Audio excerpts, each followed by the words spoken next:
عادة ما تكون قرارات الإعفاء من المناصب مرفقة بقرارات تكليف، بما أنه لم يكلف أحد إلى الآن، فهذا يفتح للصحفيين باب التكهنات. بدنا نشتغل. أولا، معتز موسى وزير الموارد المائية والكهرباء هو المرشح، يقول الصحفيون.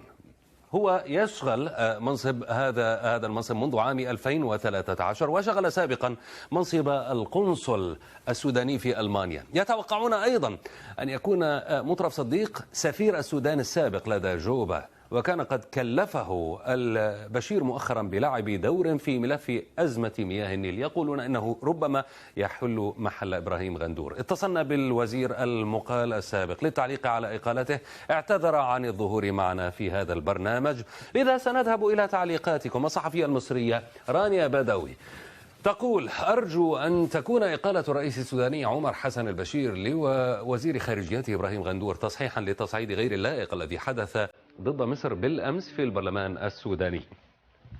هناك شهاب فانتقد قرار الإقالة بقوله: لماذا نستغرب إقالة الوزير وسياسة التزام معروفة بدحر وإقصاء كل من هو ناجح ومنجز، كما فعلوا مع من قبله مثل محجوب حسن سعد وغازي صلاح الدين وغيرهم الكثير في جميع المناصب.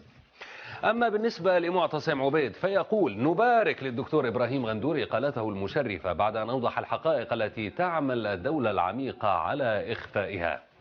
إقالة غندور. بينما سفيان العبد الله يقول: إبراهيم غندور زعلانين برحيلك، ولكن برضو مبسوطين عشان دول ما بيشبهوك. لمن لا يعرف الدكتور إبراهيم غندور، هذه 5 أشياء سريعة عنه.